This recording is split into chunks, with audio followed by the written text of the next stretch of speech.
Here at Belleek Castle this morning, and I'm going to give you a little bit of the story of Belleek Castle from its inception. And that was in 1825 when a man called Francis Knox Gore, who was young, wealthy. When I tell you that the family in the next decade or so owned 30,000 acres in Mayo and up into Sligo, so that's some kind of wealth as a landowner. Well, at that time, he was the Lord Lieutenant of Sligo.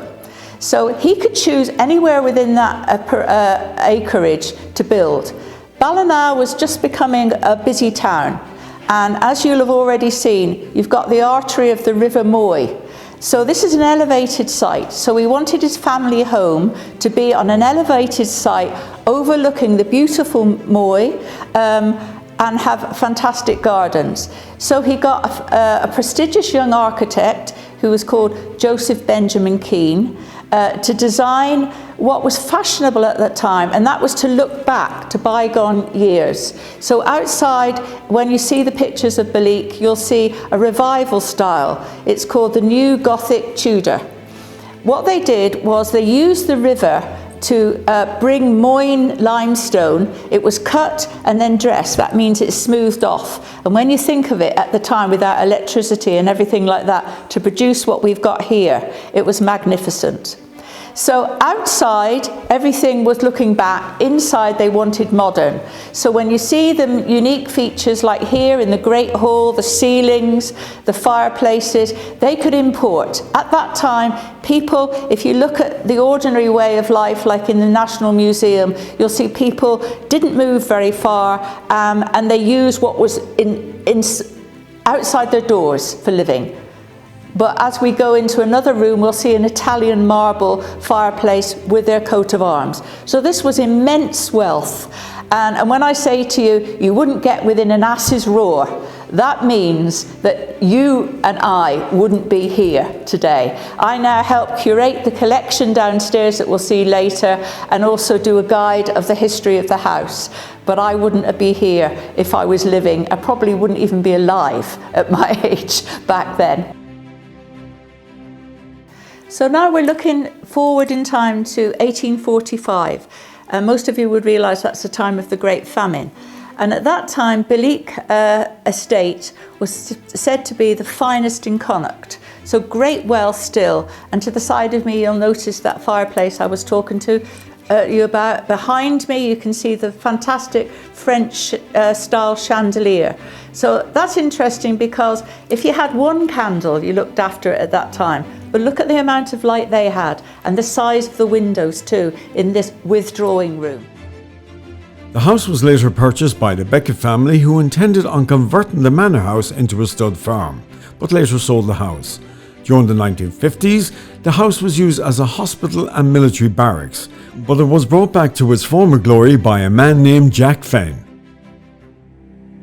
A man who was born as Jack Fenn, and you'll hear that name later, later changed his name to Marshal Duran because he ran away to sea as a young man, was a merchant naval seaman in England and then in America, but he bought the name Marshal Duran to get that far. He was born in 1916 when people weren't expected to have different careers. They stayed with one, but his motto was eat life before it eats you. And he wasn't going to get it out there, and he was going to do everything that he could, something that people are advised to do today. So by middle age, he'd made himself a lot of money as a hotelier, and he was on holiday and saw the opportunity to buy a castle. So that's what he went ahead and did, and took 10 years then, carefully using his skills with a team of people to preserve and conserve what was left of the features of Belleek. But alongside that, well, he knew he was going to open it as a hotel, and Belleek at that time didn't have a BAR, no bar. So that was going to have to happen. And he had found out that the Armada had a long time history with this coast. And he was a sailor and a diver, so what did he do? He went and investigated, and he found wreckage. He went and actually to Streda Strand in County Sligo and brought back some artefacts from the Armada and continued to develop an idea of a bar. And what we're going to do now is we're going to look at the Armada bar that he designed. A guided tour of Belleek Castle and the Marshal Durand collection is a unique museum experience. Visitors can also view one of the finest collections of Jurassic fossils, medieval weapons and medieval armour. Visitors can also see the Grace O'Malley, the Pirate Queen's bed, the last wolf shot in Connacht and other curiosities. So as I mentioned before, we do the history of Belleek Castle upstairs with the Knox door, but the highlight of the tour for many people is the Marshal Durand collection, and that's what we're going to look at now. So we're right down in the vaults of Belleek Castle, where at the zenith of the wealth of the Knox Gore, the servants would have lived. And this would have been a great place to live because it would have been warm, it would have been much larger than you would have had at home, and you'd have been a secure place with your own fireplace and your own window. Think of that as we're going through here. Here in Belleek Castle, a warm welcome awaits you. Stay in one of our 10 boutique-style rooms. Each room boasts a 4-poster bed, period deco and antiques throughout. Guests can relax in our Armada bar and enjoy a drink, dine in our award-winning Jack Finn's restaurant, take a stroll down to our beautiful woods, or take a guided tour of the Marshal Durand collection. Since 2016, we have been members of the prestigious Blue Book. Whatever the season, a warm welcome awaits you here in Belleek Castle. There are many historical features from bygone days to unearth at Belleek Woods, including a hermitage site. But for Mayo footballer Ger Cafferty, it's about childhood memories. Yeah, it was an amazing place to grow up. This was our back garden. I think you only really appreciate it when you move away for a while and you're living somewhere else and you feel like going to a wood or going to a place like this for a walk or for a bit of tranquility, a bit of thinking time, and there's nowhere really to go. I think someone told me it's the largest urban woodland in Europe. So people of Ballina are extremely lucky, and I think we're just learning about the wood again. It was an amazing place growing up, say when I was really young, and my mother and my neighbour Granny Melvin used to bring me and my friends for walks through the woods, and it was just like you can see around here there's little fairy trails and bluebells, and it just sparks off the imagination and get that tranquility. The only people you're going to bump into is a squirrel or a bird. The only thing you're going to hear is a bit of bird. There's no traffic, no noise, no hassle. It just gives you that bit of time to think and relax in space.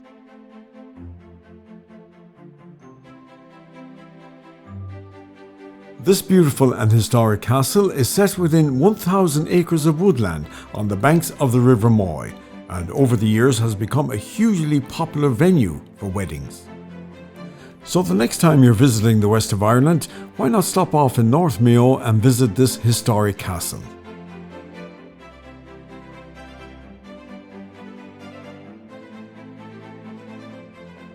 As well as enjoying the many historical houses and gardens, visitors can escape, explore and enjoy the many other attractions in the county. Here's Anna Connor, Mayo Tourism Officer with Mayo County Council.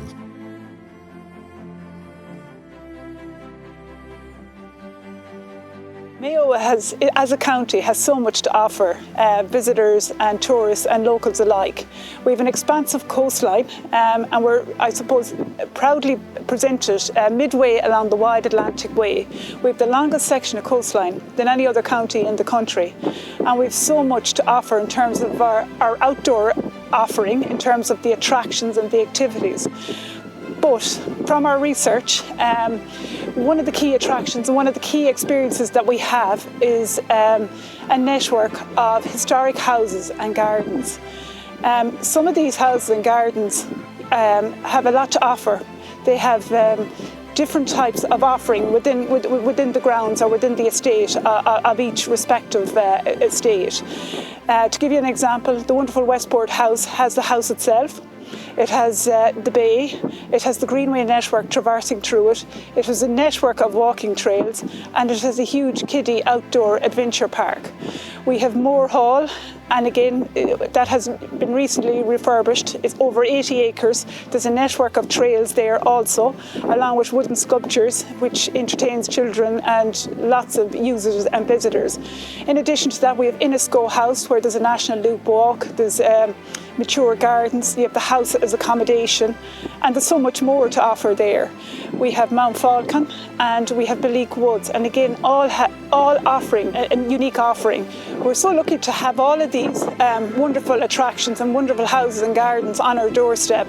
And we in the tourism department within Mayo County Council are really enthused, from our research, particularly with the culturally curious segment. They're all wanting to experience cultural attractions and heritage attractions. And with all of these attractions, we have it in an abundance, and we're able to mix the great outdoors with the houses. So it's definitely a unique selling offering, and we think we have it all here in abundance, and it's definitely a huge addition to the overall offering that the county has to offer.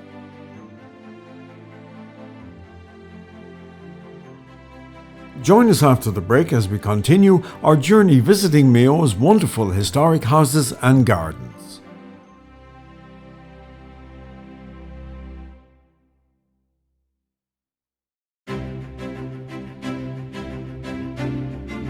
Beautiful Enisco House dates back to the 1790s and is tucked into the woodlands at the base of Mount Nathan. The house has been in the family since the 1650s. The house is now occupied by Susan Kellett and her son DJ. This part of the house is what we call the new house, which was built in the 1790s. The original house, the back of the house was about 1740s, and indeed there's an earlier house, but we don't actually know where it is. It was somewhere on the grounds. So we've been here for a long time. We're standing in the drawing room, which, as I said, was a part of the house built on in the 1790s, but the wallpaper here was put on in the 1850s. And the plaster work would date from about the 1790s. So I came back. I was away, of course, at school and college and things like that, and I came back in the 1980s. My parents, my father had inherited this house from a cousin in the 1950s, but had never managed to live here full time. And he used to say that he earned the money in Dublin to lose it in Mayo, because keeping a house like this and with just a certain amount of farmland, there's only about 200 acres left now. It certainly wasn't easy. So when I came back, I decided that the property had to be opened up, and it had to be, we had to have far more of the local community coming in and making use of it. And so the business I started in the house with 6 bedrooms was doing dinner, bed and breakfast, and that got us started. And we now have the ornamental garden was restored under the Great Gardens of Ireland programme in the 1990s, and the other garden which is now leased to the Heritage Centre, which is a community development company, is now an organic garden, and in fact is one of the oldest in Ireland. It's been organic for over 25 years. This is my family home. I'm the 13th generation here of my family. There's a couple of very interesting things in this room. For instance, the portrait of Major Mervyn Pratt. He was the last of the Pratt family here, and he passed away in 1950. He was my grandfather's first cousin on my mother's side, and he fought in the Boer War and World War I alongside his brother. Probably one of the best love stories about Enisco is actually going back to 1798, the year of the French. The French army under General Humbert, who landed in Killala, marched on the way to Castlebar, actually stopped here for a period of time. It's one of the ways that we can actually date this part of the house. And we know it started construction in 1796 and it was completed in 1798.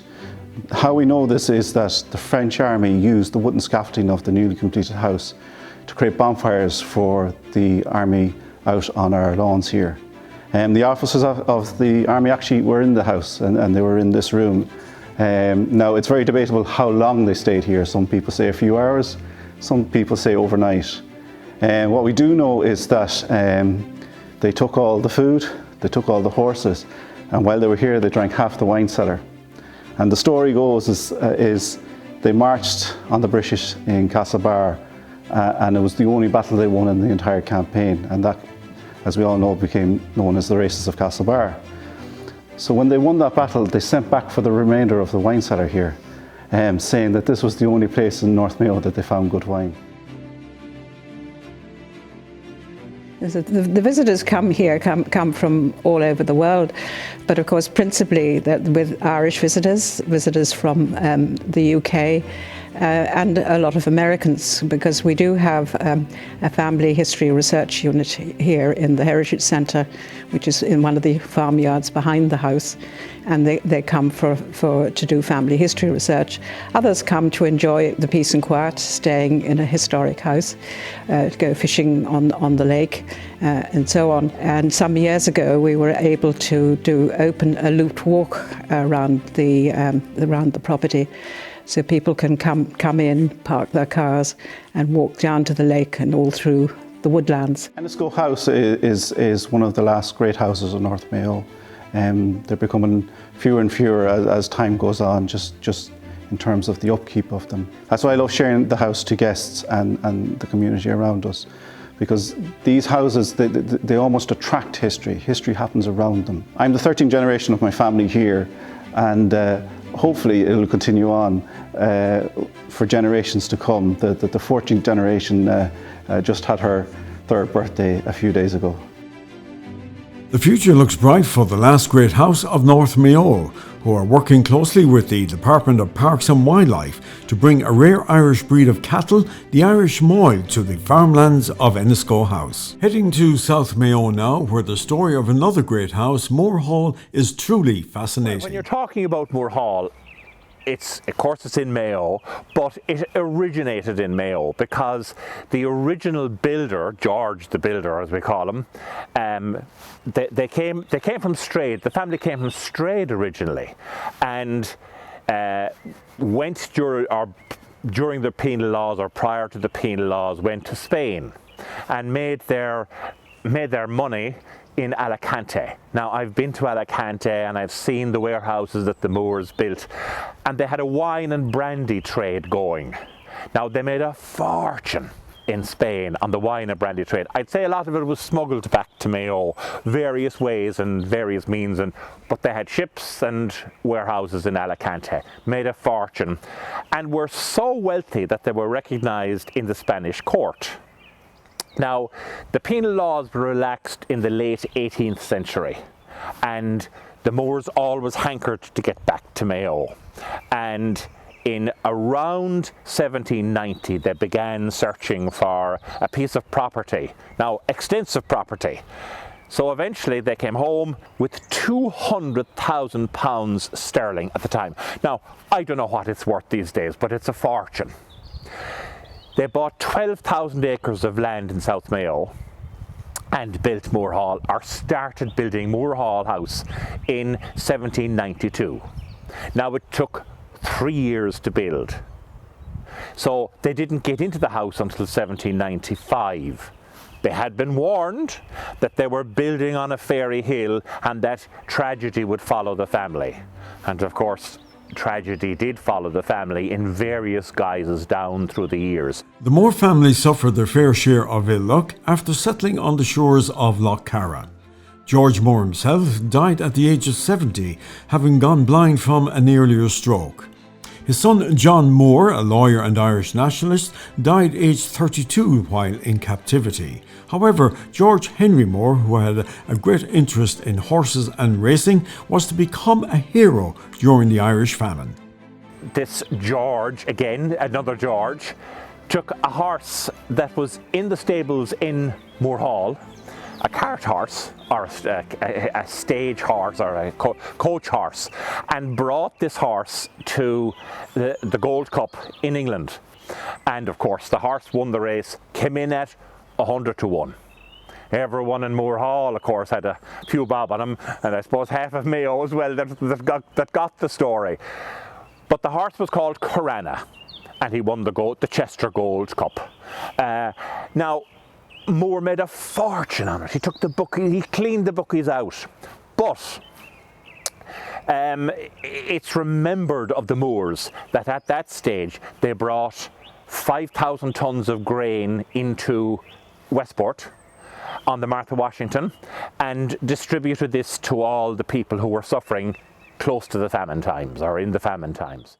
The house was occupied up until about 1910, and then it was occupied and not occupied where George was living in Dublin or in London.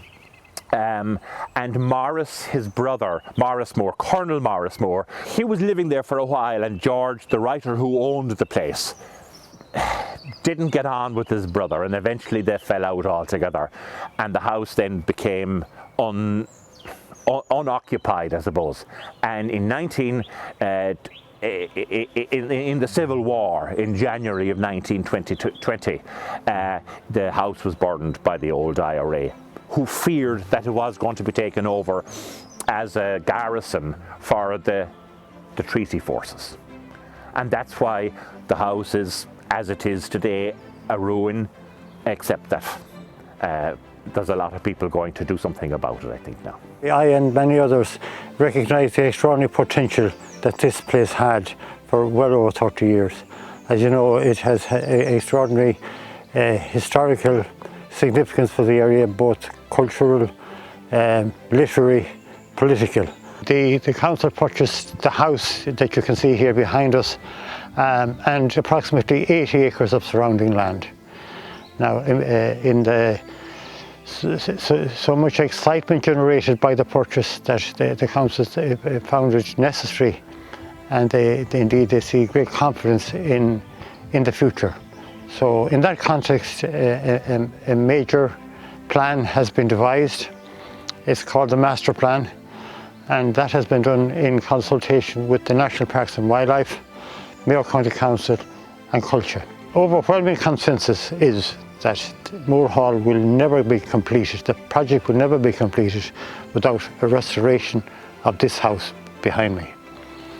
And that's certainly on the agenda. There's also a plan for external trails linking Moor Hall with Tower Hill from where some of the in-laws came. George Henry Moore's wife was Moore from Tower Hill. And it's also envisaged that a boat trip would be provided from Moor Hall right to Ballintrub Abbey. That's a 6-mile one-way, 12-mile return. And en route, one can visit the burial place of the famous novelist George Moore, who is buried in Castle Island, which is now called Moore's Island. That could very well be a very interesting stop. That brings us to the end of part 1 of Mayo's Historical Houses and Gardens in association with Mayo.ie. Join us again next week for part 2. Mayo is a county that's filled with sites of historical significance, but while the megalithic sites and the ancient ruins are fascinating, some of the most impressive examples are in the form of grand country houses found in the towns, villages and the depths of the countryside. So let's walk back in time and discover Mayo's historical houses and gardens. In part 2 we continue our tour of Mayo's historical houses and gardens. Mount Falcon is situated between Ballina and Foxford. The magnificent restored property is on a 100-acre estate dating back to the 1870s and has been beautifully restored. Well, you're very welcome to Mount Falcon. As you can see, this magnificent house, it's got a relatively long history. It's about 140 years old. It reflected a marriage between two of the English landlord families here, predominantly the Knox family, who were big landowners in Sligo and Mayo. And their son, Uhtred Knox, was marrying one of the daughters from another eminent manor house here in Ballina called Belleek Castle. And this house symbolised a wedding, literally. It was designed by a very famous architect, James Franklin Fuller. He's very well known around Ireland for some of probably his best buildings. Calmore Abbey being one, Tinnakeely, Farmley, Park Nasilla. He was an ecclesiastical architect, and that's why you get that strong Gothic influence through the architecture. They started building it in 1869, and it took them 7 years, would you believe? A fortune, certainly in those days in the west of Ireland, £3,650. The original estate here in Mount Falcon expanded most of the land between Foxford and Ballina, most of the Moy Valley here. Originally would have extended to 2,212 acres. So that was the history of the house being built. It was built as a home for this young couple and their family. They subsequently sold it in 1932 to an extraordinary gentleman. He was a retired captain from the British Army, a guy by the name of Robert Aldridge. And himself and his wife Connie, they bought it. At that stage, the Land Commission had broken up the estate. There was approximately 300 acres when they bought it. They had it as a private residence, and after the Major died in 1972, Connie, Constance being her full name, she opened it up as a guest house. It was a small guest house with 9 bedrooms in it. I literally bought it from her in 2002. I came down here, I packed up my career. I had been living up in Dublin and working in finance up in Dublin, but I'm originally from Mayo, at least my father's family are from Mayo. And I had the pleasure of spending my alternate childhood summers working on my uncle's farms here. This is Mount Falcon. We bought it in 2002. When I say we, my brothers have supported me with this project. I bought it in 2002, came down here, I lived in the house on my own for 3 years, planning the development as you effectively see it today. There's 12,000 square foot in the original house, which I restored painstakingly. You can see that around all the original features in the house. There's a 38,000 square foot extension to make it into a viable hotel.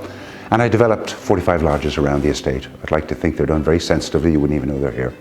The Victorians were the greatest architects, and what makes Mount Falcon, the context of the setting. This magnificent house was built in the most extraordinary setting. 100 acres of parkland. We have 197 species of trees here, as you can see. And at the end of the day, that's what provides the context for the house. There is plenty of opportunity to golf and fish while enjoying your stay at Mount Falcon. It's situated on the banks of the River Moy, often referred to as being the most productive salmon fishery in Western Europe. So we get a lot of people who come with the main motive of those two activities. And there's strong correlations between golfing and fishing. That's why we get a lot of well-known golfers that come here. I mean, Mark O'Mara, frequent visitor, Tiger Woods, Scott McCarron, Joaquin Eggman, Darren Clark, Nick Faldo. They all come here. A lot of people think they're just coming for the golf. They're not.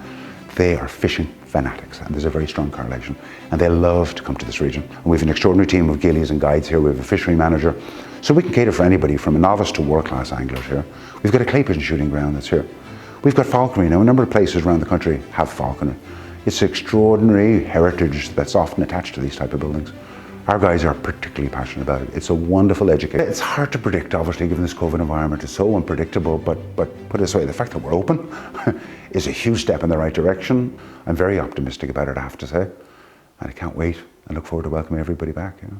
Mount Falcon attracts visitors from all over the world, including Hollywood stars Jamie Dornan, John Hamm, Emily Blunt, Bill Murray and many more. Also a welcome visitor to Mount Falcon has been the President of the United States of America, Joe Biden. The National Museum of Ireland Country Life is located in Turlock Village outside of Castlebar, situated alongside the stately home of the Fitzgerald family that dates back to the 1860s. For 350 years, this estate was home to the Fitzgerald family. The Fitzgeralds were a very powerful family who came to Ireland in 1169 with the Norman invasions. They became very powerful in the east and southwest of the country, but in the Cromwellian conquest, a branch of the family lost their holdings in Kilkenny and they were resettled in County Mayo and they got the Turlock estate. So they were banished here to Turlock, and this was not a bad resettlement for them here on this estate. At its height, their estate here was 8,500 acres. The Fitzgerald's lifestyle here in the big house was made possible because most of their estate was farmed in small parcels by tenants who paid rent to the landlord. So the Fitzgeralds lived on various homes throughout their estate over the 350 years. But in the 1860s, the house that we're in today, Turlock Park House, Charles Lionel Fitzgerald commissioned a celebrated architect of the time, Thomas Newenham Dean, to build this house for them, to design and build this house. The house can best be described as high Victorian Gothic style. It's very striking as you approach it. And at the time that the house was developed, Charles Lionel also made a lot of improvements to the grounds and redeveloped the gardens in the Victorian style. Successive generations of the Fitzgerald family lived on the estate until actually the 1990s, and the estate was purchased at that time by Mayo County Council. They purchased the house and they purchased 40 acres of parkland, woodland and Victorian gardens.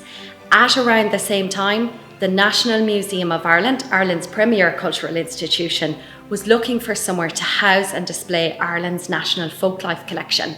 They looked at a number of locations around Ireland and eventually they selected Mayo, and that's how the National Museum of Ireland came to be here in County Mayo. We're here in Thurlock Park, and this is the home of the National Museum of Ireland, Country Life.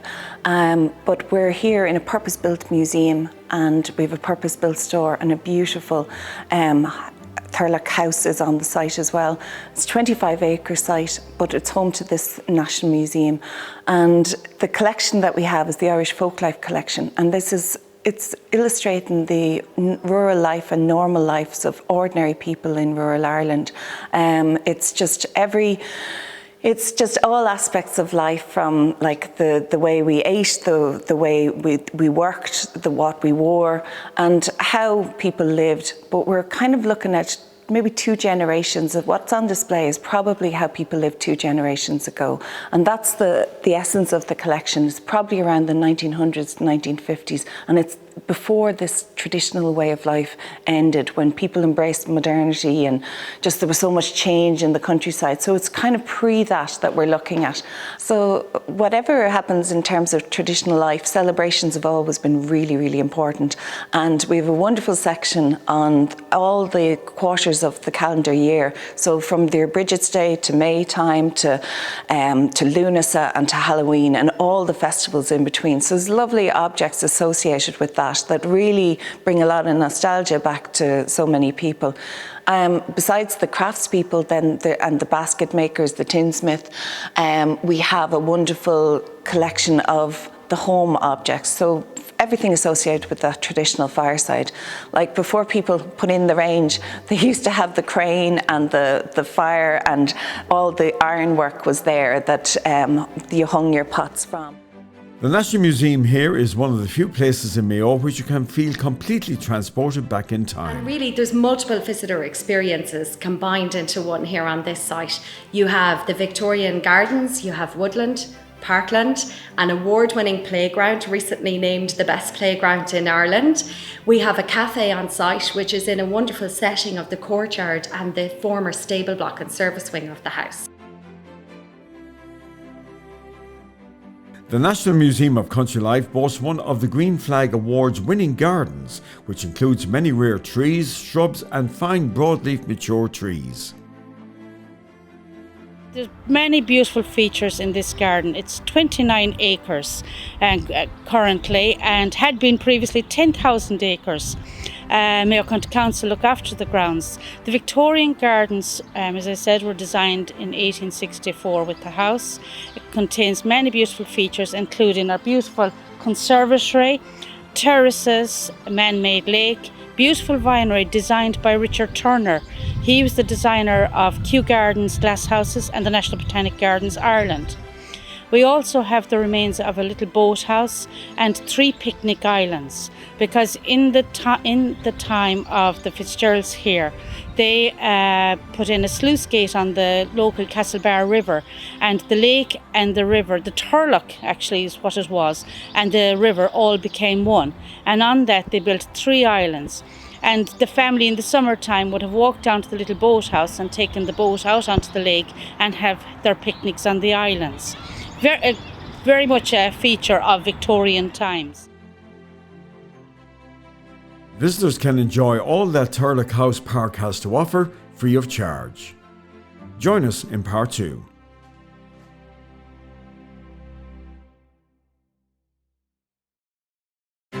Westport House is situated in the heart of the town of Westport. The house was built in the 1730s by the descendants of the famous pirate queen Grace O'Malley, whose castle stood on this very spot in the 1500s. My name is Catherine Connolly and I am supervisor here at Westport House. I'm also the historian and the care of the collection.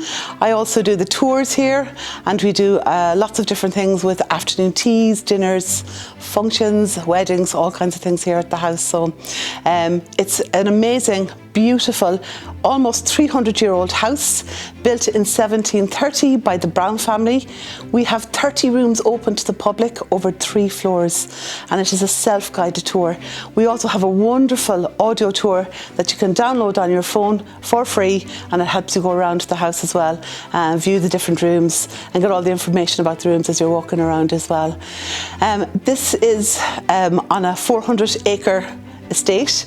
We have beautiful gardens, walking trails, 3.6 kilometre walking trails all through the forest here. You go around by the lake, you can see all the wildlife and nature here. We also have a caravan and camping park. We have a children's pirate adventure park here as well, and of course Hotel Westport is on the estate too. So we've it all going on here. It's a wonderful place to come, and you can spend a full day here. I want to tell you a little bit about the history of the house. The house was built in 1730 by the Brown family, but our history actually goes way back to the 1500s to a lady called Grace O'Malley Granuail. So Grace O'Malley was a wonderful woman, a ferocious woman, born in 1530, 200 years before the house was built, and this was owned by the O'Malley clan. So this all belonged to the O'Malleys. It was known as the territory of Oul. She had 5 castles all around Clew Bay, and Westport House is actually built on the ruins of one of those castles, and because of that we have amazing dungeons downstairs that date back 500 years, and they are well worth a visit when you come to the house. Again, you can go in and pretend that you're a prisoner going back a few years, so it's an amazing spot as well. So in 1730, the house was built by the Brown family, who actually are direct descendants of Grace O'Malley. The first Brown that came here was a man called Colonel John Brown, and he married Grace O'Malley's great-great-granddaughter Maud Burke, and that's how the family are still today connected to Grace O'Malley. It's through that marriage. So the Brown family built the house in 1730, and they became the Marquess of Sligo by signing the Act of Union, or supporting the Act of Union of 1800. And really the wealth expanded then. They owned probably up to about 115,000 acres all around this area, going into Delphi, and they owned all of that at that time. So that would have been really the pinnacle of the wealth. There was over 50 people working just out in the gardens alone. It was a working farm. There was a beautiful, incredible walled garden here at the time as well. So it was a hive of activity, and of course the walled garden would have supported the house here. So the house then went through many different changes all the way up. It was owned up by the Browns up until 2017, where unfortunately due to financial situation the Browns had to sell the house, but we are incredibly lucky that we have been bought by another local family here, the Hugheses. They own Hotel Westport and Port West Clothing Company, which is a global, very successful company, and they are delighted to be part of this community. So if you're ever in Westport in County Mayo, please come and visit us. We'd love to see you all. We have beautiful formal rooms here. We have a wonderful library that I'm in now. There's also an incredible drawing room, a long gallery, an immaculate large dining room, beautiful ladies' room as well. We have upstairs, you can see the beautiful bedrooms. And the most jewel in our crown would be our incredible Chinese room with wallpaper that's over 200 years old. It really is incredible and a very special, unique part of your visit here to the house. We'd love to see you all, so come and visit us. Overlooking Lough Corrib, Ashford Castle is renowned for its warm Irish hospitality, exceptional dining experiences and an unrivaled range of estate activities, all set within the magnificent 350-acre Ashford estate. Hello, how are you? My name is Paddy Costello from Newport, County Mayo. I'm here 44 years in Ashford Castle, and you're all very welcome to Ashford Castle. My name is Shane Brett. I am from the town of Claremorris. I've been very fortunate to be part of the team here at Ashford for the past 6 years. Only 6 years, but hoping to be here for another 60.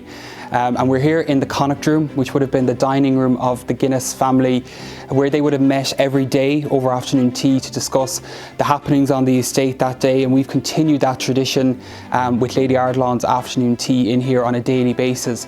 But even before the Guinness family, Ashford has an incredibly rich and varied history. So it dates back to 1228 with the de Burgo family, who built the original castle. And in the 18th century, the O'More and Brown family established the French chateau part of the castle. In the 19th century then, the Guinness family purchased the estate, and they really developed the estate almost to what you see now, and really developed roads, planted trees and forests on the grounds. And in 1939, Ashford was established as a luxury hotel by Noel Huggard. And during his tenure here, the famous Quiet Man movie was filmed here with John Wayne and Maureen O'Hara, directed by John Ford. In 1970 then, John A. Mulcahy extended the estate again and built the golf course, which is still here to this day. And more recently then, in 2013, the Tolman family of Red Carnation Hotels purchased the estate, and they've invested upwards of $100 million in the property and really restored the castle to its former glory. As I mentioned, we're here in the Connacht room, which would have been the dining room of the Guinness house, but the Tolman family have created some amazing new additions, which I'm going to show you now. Recent additions to the Ashford experience include the award-winning spa, the billiards room and cinema. So another popular addition to the castle is this amazing 32-seat cinema, again added during the restoration of the castle, and guests love to come up here and watch the Quiet Man movie, of course, but there's a whole host of other movies that we show here throughout the day, and you can enjoy popcorn, sweets, you can have a drink up here if you'd like as well. If you enjoy the outdoors, the Ashford estate has so much to offer, including falconry, golf and horse riding, or simply take a walk through these stunning gardens. My name is Martin Slattery. I'm charged with the maintenance of all the gardens and golf course and the grounds. I've been working on the grounds of Ashford for over 30 years. What can one say about Ashford? From your entrance to the main gate, currently you pass by the bluebells in flower in the forest, through the golf course. You arrive at the 9th green and you see the castle, possibly for the first time, overlooking the lake, and as they call it, it's the oh my god corner because it's kind of a wow. The wall garden contains a large amount of perennial plants and shrubs. Also there's a very nice living hornbeam tunnel that you walk through under to access the exit gate, and it also contains a vegetable area and some fruit bushes. The whole estate takes in 350 acres. Of that, there's 100 acres of formally maintained gardens and golf course, and the other 250 is natural hardwood forestry. The Guinness family laid out the structure of the existing formal gardens back in the late 1800s, and thanks to the current owners, Mr. and Mrs. Tolman, we've been able to restore and embellish the grounds to a much higher level than previously seen. The wine cellars at Ashford Castle offer private wine tastings and wonderful wine dinners in the secret passageways of the castle, which were unearthed during the renovations. We now have a state-of-the-art wine cellar with the most amazing wines from all over the world. This is our red wine cellar. We have champagne here, we have white wine over here, we have tasting rooms over here. So you can come down every day and you can do a tasting, right? And you can do a tasting from 80 euros up to 1,000 euros. So it's taken us 34 years. It's taken me 34 years to realise my vision for here. It only took Mr. Tolman a couple of minutes, but we now have the most amazing guest amenity for wine.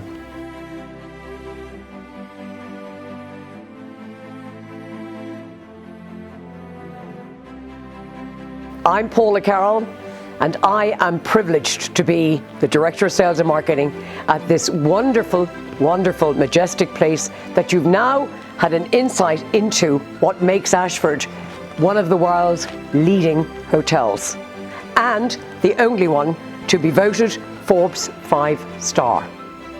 I know you've enjoyed the tour with my colleagues, and may I tell you, that is only half the story, because the main thing that Ashford is world renowned for is its hospitality, given by a professional, passionate and proud team of people. We talk about the 800 years of history, but believe you me, there's over 1,800 years of service. And every single department in this hotel has in excess of 80 years of service just in each department, and that is what sets us apart. Equally, I'm very proud to say that today you had actually over 100 years between the four of us who've been here. Thank you for coming. We look forward to welcoming you.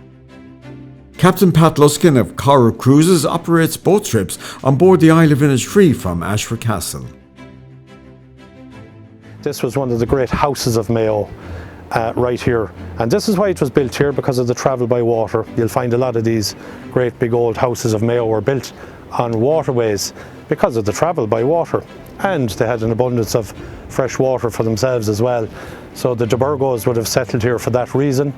The Guinnesses, very importantly, they could get from their home in Dublin, which was out in Raheny, St Anne's Park in Raheny, they'd make their way into Houston Station in Dublin.